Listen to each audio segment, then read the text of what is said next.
আসসালামু আলাইকুম রহমতুল্লাহ বারাকাতুহু।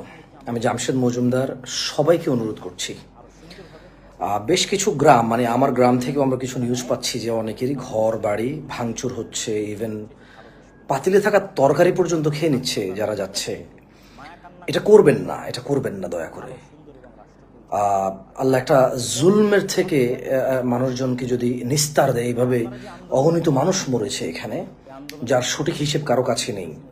200, 500, 1000 বলতে পারবে সবাই আনুমানিক, কিন্তু হাসপাতালগুলো হয়তো সঠিক হিসেব দিতে পারবে আল্লাহু আলাম, আল্লাহ ভালো জানে, হয়তো বের হবে কিছুদিন পরে।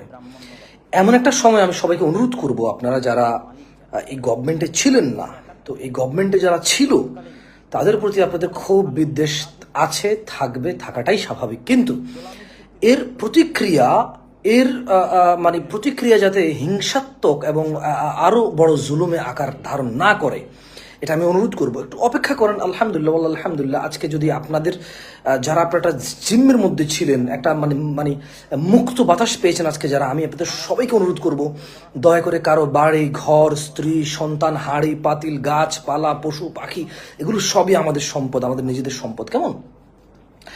দয়া করে কেউ হানাহানি মারামারির দিকে যাবেন না। ওয়াল্লাহি আপনি এটা করতে পারেন না, আপনি এটা করতে পারেন না। নো। আর দেখেন, আমি আপনাকে বলি, ছাত্র সমাজ যারা এই বিপ্লব করেছে, ইটস নট আস, এটা আমরা করিনি, আপনি করেননি, ছাত্ররা করেছে ভাই। আপনি গ্রাম থেকে মন থেকে দোয়া করেছেন, হয়তো চেয়েছেন, হয়তো। এখানে ঢাকা, কুমিল্লা, খুলনা, বরিশাল, রংপুর, কোথায় মানুষ না মরেছে? সব জায়গায় মরেছে। আমরা অনেকে বাসায় ছিলাম। আল্লাহ মানে দে অ্যাচিভ দ্যাট ফর গুড। তারা ভালোর জন্য এটা অ্যাচিভ করেছে। তাদের কাছে মনে হয়েছে যে ন্যায়ের কথা বললে, গুলি করে দিলে এখানে আরো বেশি বলতে হবে। তারা বলেছে, তারা করেছে। কিন্তু আপনি এখন কি করছেন ভাই? আপনি আপনার এলাকার যারা আছে, আপনার পরিচিত যারা, যাদের সাথে আপনার সমস্যা আছে, আপনি তার বাড়িঘর ভাঙতে যাচ্ছেন। আপনি ইউনিয়ন কাউন্সিল ভেঙে ফেলতেছেন। ইউনিয়ন কাউন্সিল বানানোর জন্য টাকা আবার আপনার থেকে নেবে ভাই। এই যে গ্লাস ভেঙে ফেলতেছেন আপনারা, জানালা ভেঙে ফেলতেছেন, আগুন দিচ্ছেন, এগুলো আবার আপনার টাকায় যাবে ভাই। আপনার টাকায় যাবে, আপনার জমির খাজনা থেকে যাবে। এমন কোন মানুষ আছে জমির খাজনা দিতে হয় না? Is there any one? কেউ কি আছে যে জমির খাজনা দেয় না?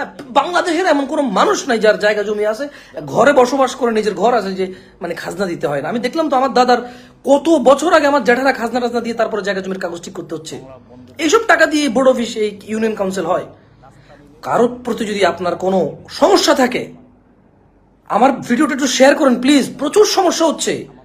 আমি বিনীত অনুরোধ করব, এখন ইত্তাকুল্লাহ, না আইন হাতে তুলে নিয়ে না। আচ্ছা, আপনি আইন বুঝেন না, ঠিক আছে, আপনি উকিল না, আমি নিজেও উকিল না। আইন বেআইন আমরা বুঝি না। আমরা আমাদের উপর অত্যাচার হওয়া, আমরা কষ্ট বেদনা, আমরা আমাদের জুলুম অত্যাচারে তো আমরা নিপীড়ন বুঝি, ওকে, বাট ডোন্ট ডু দ্যাট। সবাই পালাতে পারবে না, সবাই পালাবে না। বিচার হবে, বিচার হবে। হয়তো আপনি দেখেন ছাত্ররা আছে ভাই। আমি একটা লাইভে ছিলাম, আমি জিজ্ঞেস করছি দেশ কে চালাবে। ওনারা বলছে মানে ঠিক সঠিক কেউ বলতে পারতেছে না। আমি বলি, শুনেন, ক্ষমতা নিয়ে কাড়াকাড়ির দরকার নেই। দেশ কে চালাবে ওয়েট করেন। যেই চালাবে যদি ঠিক না চালায়, our students they are still with us, ইনশাআল্লাহ। আমরা তাদের ছত্র ছায়া আসি ভাই। আমাদের সাথে স্টুডেন্টরা নাই, আমরা স্টুডেন্টদের ছত্র ছায়া আসি। যারা এতদিন পরাধীন ছিলেন, মামলা হামলা, হত্যা, গুম খুন, ফেসবুকে লেখালেখি থেকে যাবতীয় বিষয় যারা ভয় পেতেন, লোক, আমাকে যারা পার্সোনালি চেনেন, আপনারা সবাই জানেন আমি কোনো দল এগুলো বুঝি না, করিও না। আমি দেশে আসার পরে নিজের পেট নিয়ে আলহামদুলিল্লাহ কাজকর্ম করে কোনো রকমে চলছি। হ্যাঁ, ছোটবেলা থেকে যেহেতু কোনো দলের সাথে সম্পৃক্ত ছিলাম না, বড় হওয়ার পর আর অ্যাটাচমেন্ট আমার হয় নাই কারোর সাথে। কেমন? হোয়াট এভার ইট ইজ, দেশ যেই চালাবে আমার মনে হয় সুন্দর চালাতে বাধ্য। দেশ যেই চালাবে, দেশ চালাতে সুন্দর করে বাধ্য সে। You know why? Because we have students, আলহামদুলিল্লাহ।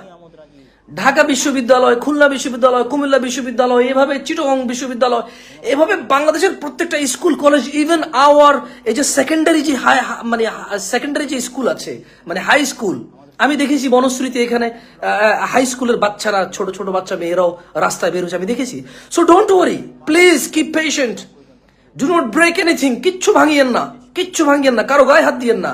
আমি আল্লাহর দিকে অনুরোধ করবো, ডোন্ট ডু দ্যাট। দেখেন, যে যা করেছে সে তা পাবে, বাট এটা আপনি তো দিবেন না। মানে কর্মফল তো দেওয়ার মালিক আপনি না।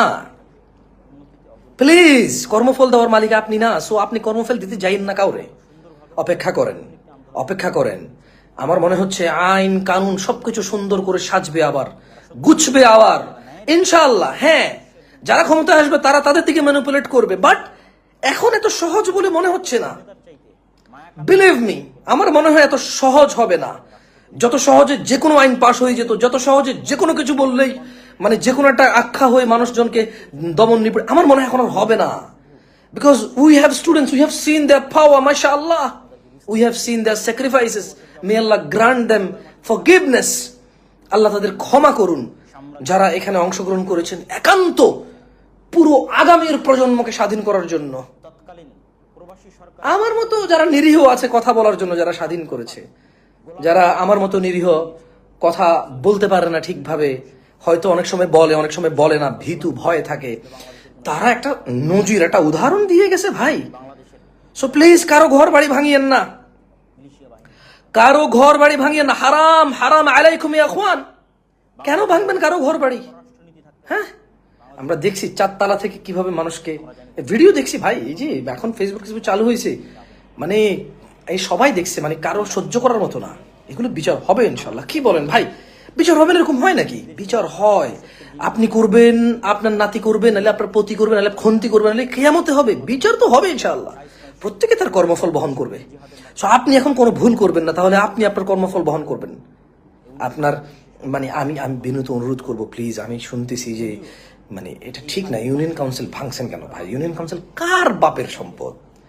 আমাদের সবার বাবার সম্পদ, আমাদের নিজেদের সম্পদ। ইউনিয়ন কাউন্সিল কেন ভাঙছেন? ইউনিয়ন কেন ভাঙিয়েন না, ভাঙিয়েন, এগুলো ভাঙিয়েন না, আপনাদেরই লস ভাই। আরেকজন নেতা আসবে, সে আইসা ইউনিয়ন কাউন্সিলের গ্লাসের দাম রাখবে 5 লক্ষ টাকা। এটাই তো গত স্বাধীনতার পর থেকে আপনি দেখেন, স্বাধীনতার পর থেকে do we have a good leader? মানে ভেজাল মুক্ত, দুর্নীতি মুক্ত, মানে আমরা কি কোনো লিডার পাইছি? তো কে এসে হাতে গোনা কয়জন হবে? আর এত কনফিডেন্টলি কে বলতে পারবে বলেন? সো আপনি আজকে যে গ্লাস ভাঙতেছেন, এই গ্লাসের জন্য আপনি রেডি থাকেন 5 লক্ষ টাকা পে করার জন্য। আজকে আপনি যে চেয়ার ভেঙে ফেলছেন, এই চেয়ারের জন্য 2 কোটি টাকা রেডি রাখেন আপনি। সেগুলো ভাঙিয়েন না প্লিজ ভাই, ভাঙিয়েন না। থানা কেন ভাঙবেন? পুলিশ যদি ফেক পুলিশ হয়, পুলিশ যদি অন্য দেশি হয়, এগুলো চেঞ্জ হবে ইনশাআল্লাহ। আপনি থানা কেন ভাঙবেন? এই থানার চেয়ার জন্য পরে আপনার 5 কোটি টাকা পে করতে হবে। এক একটা চেয়ার কিনবে 2 লাখ টাকা করে। আপনি কি মনে করেন এমন কেউ আসবে? মানে কোনো হাতেমতায় চলে আসবে যে 4000 টাকা দিয়ে চেয়ার কিনে 4000 টাকা উঠাবে? না, 4 লাখ টাকা উঠাবে। এগুলো 2 বছর পর আমরা জানতে পারবো, 3 বছর পর আমরা জানতে পারবো। এগুলোই তো। আমরা কোথায় থাকবো বলেন? আমরা যখন জিনিস একেবারে চোখের সামনে আসে, কেউ তুলে ধরে, কারো জীবন চলে যায়, কারো প্রাণ চলে যায়, কারো ঘর সংসার ধ্বংস হয়ে নিঃশেষ হয়ে যায়, যখন কেউ কারো জীবনের বিনিময়ে আমরা কোনো সত্য ঘটনা জানতে পারি। So don't do that please, don't do that ভাই। ভিডিওটা শেয়ার করেন এবং সবাইকে জানিয়ে দেন, আল্লাহকে ভয় করেন। পরিস্থিতি যেগুলা খুব বেসামাল, ওগুলো বেসামাল, আমরা কি করতে পারবো বলেন? যতটুকু বলা যায় অতটুকু তো বলা যায়, এর বাইরে কি করা যায়? সবার ক্ষমতা একরকম না, সবার মর্যাদা একরকম না, সবাই একরকম পারবে না, সবাই বীরপুরুষ হয়ে জন্মায় না।